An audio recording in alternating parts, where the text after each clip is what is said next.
नहीं देगा। और राम जी तो प्राणों के प्राण है, प्राण प्राण के जीव सुख के सुख राम, वो प्राणों के प्राण है। और कहते हैं लक्ष्मण के लिए कह दिया कि जाओ कुआं में गिर जाओ जाके। और लक्ष्मण जानते हो क्या है, एक विशेष बात बता रहा हूं, राम जी तो जीवों के प्राणों के प्राण है। श्री दशरथ जी के लिए चारों पुत्र नित्य प्राणों के समान है, लेकिन राम जी प्राणों के प्राण हैं। और लक्ष्मण क्या है, लक्ष्मण राम के प्राण है। ये नई बात कह रहा हूं, यह लक्ष्मण राम के प्राण है। विश्व का अद्भुत आप प्रमाण देखेंगे, सारा संसार सारे जीवों के प्राणों के प्राण कौन है, राम जी हैं।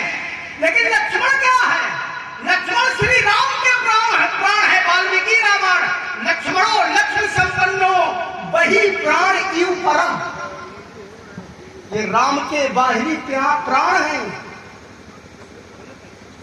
और इसी एक घटना में नहीं संकेत दे रहा हूं, जब एक स्थिति आगे ऐसी आएगी तो कहेंगे ऐ लक्ष्मण असमो में जीवन बंधु बिन तो ही को जड़ देव जियावे मोही। ऐ लक्ष्मण अगर तुम नहीं रहोगे तो मेरा जीवन नहीं रहेगा। क्यों? क्योंकि तुम मेरे प्राण।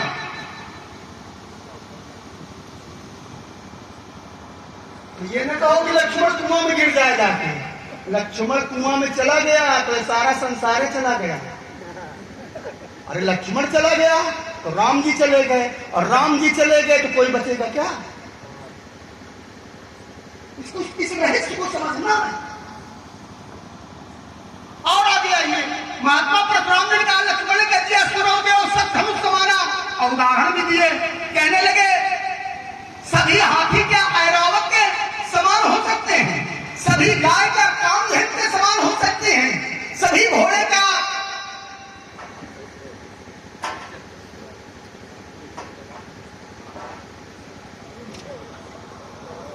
सभी वृक्ष का कल्प वृक्ष के समान हो सकते हैं, आदि सभी नदियां क्या गंगा नदी के समान हो सकते हैं। बहुत उदाहरण आपने दिया, इसके मैं 4 उदाहरण दे रहा हूं, 5 उदाहरण।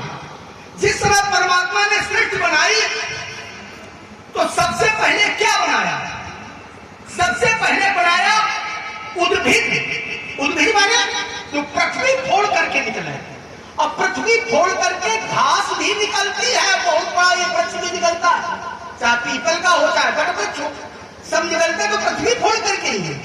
तो इनमें सब में चाहे तृण हो चाहे बहुत बड़ा तरु हो, तृण से लेकर तरु तक सब में एक कला होती है, सब में अन्नमय कोश होता है।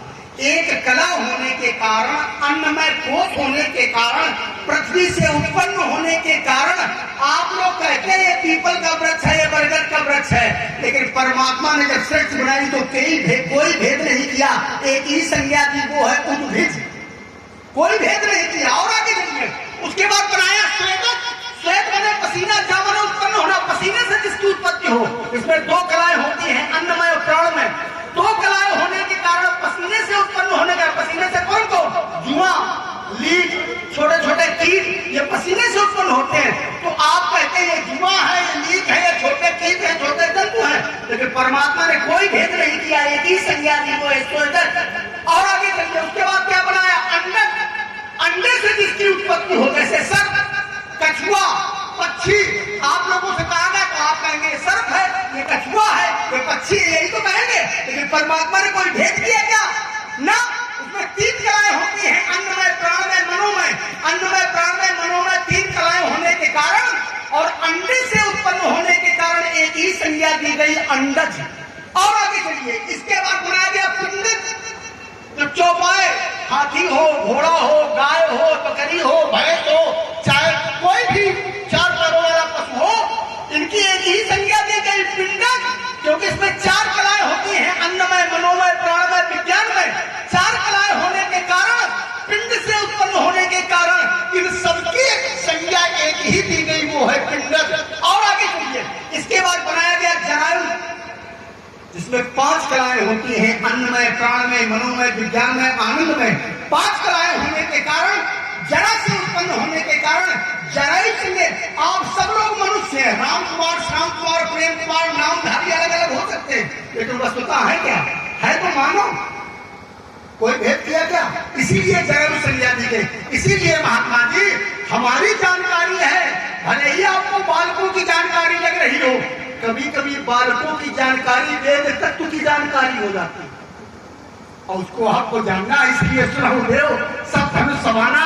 ऐसा हमारे गाना एक बात और आपने कही, का लक्ष्मण तुम्हारे भैया अपने भैया के लिए कह रहे हो देखा राम ने इनके भोरे, और तुम कह रहे हो पुराना। हमने पुराना नहीं कहा, हमने क्या कहा? काछत लाभ जून। जून माने क्या होता है? पुराना। जून माने होता है सरा। काछत लाभ जून, और सरासरी वस्तु नई भी हो सकती है, पुरानी भी हो सकती है। सरी माने कमजोर। तो ये धनुष धनुष तोड़ने वाले के लिए बड़ा कमजोर है। सत्य मानिए, सौगंध हम आपके इतना सरा है, इतना सरा है, इतना कमजोर है कि जिस समय उठाया अति लाभो उठाए धनुलीना, बड़ी फुर्ती से उठा लिया।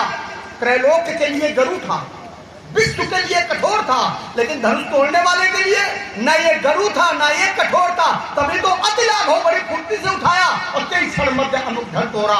उसी क्षण के मध्य में राम ने धनुष को तोड़ दिया।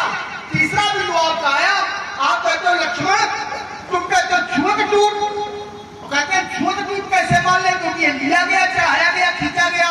बिल्कुल सत्य है, लिया गया। हम कब कहते हैं नहीं लिया गया? लिया गया। चढ़ाया गया, हम ये कब कहते नहीं चढ़ाया गया? प्रतिंचा चढ़ाई गई, प्रतिंचा खींची गई, हम ये कब कहते हैं प्रतिंचा नहीं खींची गई? तीनों क्रियाएं हुई, लेकिन फिर भी छुअत टूट। अब ये छुअत क्या है यही समझना। छुअत का मतलब धनुष छू लिया गया ये नहीं है।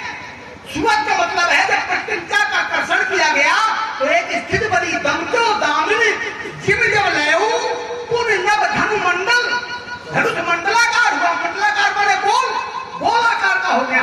और कोई वस्तु गोल कब होगी? जब एक सिरा दूसरे सिरे से छू जाए। तो जब ही छुआ, देखो यही है छुअत टूट, छूते ही टूटा है। इसमें रघुपत का कोई दोष नहीं है, ज्यादा बड़ी। चलिए पुनः लक्ष्मण कुमार के बचनों पर विचार करते हैं। तो लक्ष्मण कुमार ने क्या कहा था? धनुष क्या है? जीर्ण। काछत लाभ जीर्ण धनु। अच्छा, तो जीर्ण माने क्या होता है? सड़ा हुआ। सड़ा तो होता ही है। अच्छा, वस्तु नई सड़ती है कि पुरानी सड़ती है? भाई वस्तु में तो हर किसी के पास है, कोई तो ऐसा है नहीं। वस्त्र है, वस्त्र हम पहनते हैं। अब जब ये सड़ जाएगा, फट जाएगा। अब विचार ये करना है कि नया वस्तु सड़ जाता है कि पुराना सड़ता है। अब ये लक्ष्मण कुमार का चिंतन है अपना, चाहे वो, क्योंकि हमने बता दिया कि ये दृष्टि दोष के लक्षण है। जिसको नया, किसी को नया दिख रहा है और किसी को पुराना दिख रहा है। तो राजकुमार वही जीर्ण ऐसे, अब जीर्ण कैसे हो जाएगा? अब विचार करने की बात है। अब तुम उसे जीर्ण बता रहे हो, अब हम कह रहे हैं तो काम तो धारा ही धनु मूढ़ न पाओ, उठाए न चलाए न जाए, अमन हो पाय भट पाहु बल, अधिक अधिक गरुवाए। अब कितना कठोर है, तुम उसे जीर्ण बता रहे हो। तो कमठ पीठ पति टूट कठोरा, कमठ कच्छप की पीठ, पवि अकूट पर्वत और वज्र के समान, इतना मजबूत। तो तुम कह रहे वो सड़ा है। हमने कहा वो छूटे ऐसे नहीं टूट सकता। अब ये चतुराई का है तो बोले उसको इतनी जल्दी से लिया, खींचा, फिर उसको कर दिया तो वो टूट गए। अरे इसीलिए तो मैं कहता हूँ राजकुमार, जय तोड़ा चोरी को। तुम कहते हो अगर धनुष सामान्य नहीं था तोड़ने वाला बड़ा असामान्य होगा क्या? होगा असामान्य। मेरे सामने तो आवे, इतना बड़ा वीर है, इतना बड़ा बलवान है, तो सामने क्यों दिया था? उसको छिप करके नहीं बैठना चाहिए। और लक्ष्मण कुमार की अन्याय कथना है, उन पर पूरा विचार करने लगे। हमने कहा था इस कि भैया तो यानी तुम्हारे पिता ने कहा कि राम न मांगो, बाकी चाहे ले जाओ। तो बोले राम क्या है? वो प्राण हो गए, है। और लक्ष्मण क्या है? तो बोले भैया के प्राण हो गए। तो भैया के प्राणों की फिक्र पिता को नहीं है, चाहे ये प्राण चले जाए है। बोले अगर लक्ष्मण चला जाए तो वो भैया के प्राण चले जाएंगे। राजकुमार राम के प्राणों की विशेषता है, उन्होंने स्पष्ट कहा कि राम देत नहीं बना गुसाई। और राम किसके प्राण है? तो बताया गया व्यास जी, ओम तुका मुनि जान धन सर्वस शिव प्राण। मुनियों का धन है, अब जिसका धन है तो अपना धन तो कोई लेने तो जावे ही करेगा। तुम्हारे पिता की तो संपत्ति है नहीं, तभी तो गुहार मारते चले गए गुरु बाबा के पास, कहा नाश हुई नहीं है, कुछ कृपा करो। चौथापन आ गया, मैं नहीं कुछ कर पाता। तब उन्होंने आशीर्वाद दिया कि जाओ, इतने दुखी ना हो, धर्मधीर हुई है सुचारी। उधर से कहूँ धाम यहाँ मिला रहे होंगे, यहाँ से सब देख रहे हैं, यहाँ से कौन क्या कर रहा है, याद रखता। तो वहां गए और वहां जाकर गुहार मारने लगे।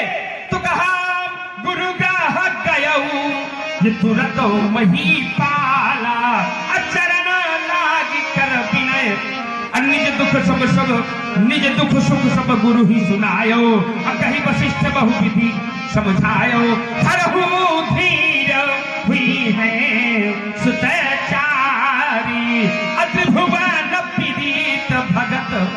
दिया किसने? आचार्य वशिष्ठ की कृपा है। उन्होंने कहा कि जाओ होंगे, लेने कौन गए? महामुनि विश्वामित्र जी। तो विशेषता राम की दर्शाई है। चलो तो बोले हम तो राम के भी प्राण है। अरे तुम्हारे भैया ने देखो एक जगह का और दे रहे प्रमाण। उन्होंने कहा कि मैं भगवान शंकर की सौगंध खा करके कहता हूं, और अगर पुत्र विशेष है तो सिर्फ दुई। कौन? तो मोरे भरत राम दुई आँखी। शरीर में सबसे ज्यादा महत्व नेत्रों का। असत्य कहूं शंकर कहे, बस दुई है, बाकी अब चाहे मरी जाए। अभी तो सरजू पीटने की बात हम कर रहे थे भाई, हम तो यही कहेंगे। हमारी दृष्टि से तो ऐसा लगता है कि मैं अगर जानता व्यासी दशरथ के 4 पुत्रों में ये भी पैदा होगा तो सुमित्रा के चाहे पथरा पड़ जाए कि ये न पैदा। और विशेषता यहाँ की आई तो बोले ये तीर्थ स्थान बन गया। और एक विशेष बात कही, हमने कहा अगर ये तीर्थ स्थान बन गया, धनुष को तोड़ करके डाल दिया गया, ये कार्य अच्छा नहीं है। और तुम कहते हो कि वो वहां बैठाया गया सब मंचन से मंच एक सुंदर विशाल। तो बोले ये महाराज जनक से बोलो। अच्छा, मतलब जब ऐसी कोई बात आवे तो जनक से कहो। और जब हम जनक से पूछ रहे थे तो जनक धनुष के ही तोड़ा है, मुझे दिखाया जाएगा कि दिखाओ मोहनते आजू, क्या हो सकता थी तुम लोगों की यहाँ देखी। तुम्हारा भैया बोल पड़ा, चलो भैया भी बोल पड़े, तो तुम काहे बोलने लगे? तुमसे तो हमारी बात हो रही नहीं थी। अब वार्ता जिससे हो रही है तो वो बात कर रहे। अब तुम आकर के 16 दुनिया राजनीति का पाठ हमें पढ़ाने लगे। तो ये हमें ना पढ़ाओ। अगर ये तीर्थ भूमि है, अच्छा चलो ठीक है, राजा जनक ने बिठा दिया, महामुनि है बैठ गए। अब तुम तो चेला हो, चुल्लू भर पानी में डूबते मर जाओ, गुरु के समान आसन में बैठोगे कहा? अरे उनके चरणों में स्थान होता है शिष्य का। शिष्य कहां बैठता है? शिष्य का अधिकार कहां है? चरणों में। अब बैठे हो गुरु बाबा के समान। अब बता रहे हो ये तीर्थ भूमि है, तो अगर तीर्थ भूमि बता रहे हो तो ये तीर्थ भूमि बैठो बबुआ। ये ना बताओ वो सिंहासन छोड़ो। अब महाराज जनक से, राजा जनक की तो बुद्धि खराब हो गई, उसका दिमाग नहीं काम कर रहा। स्वयं या नगर के अंदर नारी सब ये कहते हैं हे विधाता इसकी बुद्धि ठीक करो। तुरा सोचा ही सकल कहत सकूचा ही, अब विभीषण विनय करे मन, हर विधि बेग जनक जलताई, अब मति हमार असदेव। बोले जनक की जलताई, इसकी बुद्धि खराब हो गई, ठीक करो, हमारे जैसे बुद्धि दे दो। तो बिना विचार अपन तज नरैना, असिया अमुक कर करिय। राजा जनक से कह रहे हो मिले राजकुमार अगर ये तीर्थ है तो इस वसुंधरा को ये कहा गया ये संपूर्ण वसुंधरा तीर्थ है, ऐसा थोड़ी कोई चला जाए उसी से तीर्थ हो जाएगा। तो कहा विष्णु पत्नी क्षमाम देवी माधवी माधव प्रिया लक्ष्मी प्रिय सखीं भूमि नमाम्यच्युत वल्लभाम, जिसको आचार्य कहते हैं कि साधारण वसुंधरा नहीं है, तो कहा धन्य सुदेश जहां सुर शरीर, धन्य नारी पतिव्रत अनु, ये सब धन्य है राजकुमार, यहाँ का प्रत्येक जनमानस में धन्य है। लेकिन जो कार्य करे अच्छा, धन्य तो सब ही है, तो वो अच्छा है, और जो कार्य अच्छा न करे तो फिर उसको दंड का भागी। आपकी दृष्टि में अच्छा क्या है? और ये है भैया चुन्ना की बात की, इसी ग्राम के निवासी हैं, इनकी ओर से 51 श्रद्धा सुमन दोनों ही भगवान के चरणों में प्रदत्त है। बहुत साधुवाद। आपकी दृष्टि में अच्छा है? हमारी दृष्टि में ना तो पहले तो तुम बिल्कुल ही अच्छे नहीं लग रहे हो, अब पहले तो हमने अच्छा देखा था, 3 आशीष देख भल भला जोड़ा देखा था, देख बड़ी जोड़ा क्या? और हमने कहा रुको, आपकी दृष्टि में अच्छा क्या है? हम बता रहे हैं कौन कौन खराब है, तो पहले तो तुम नहीं दूसरे। अरे हमारी बात तो सुनो, क्या कह रहे हैं हमारी, हम सोचते हैं बात का माहौल बन जाए। आपने कहा कि अच्छा नहीं है, अच्छा कार्य नहीं हुआ, हमने कहा महात्मा जी जाने अच्छा होता क्या है? आपकी दृष्टि में अच्छा क्या है?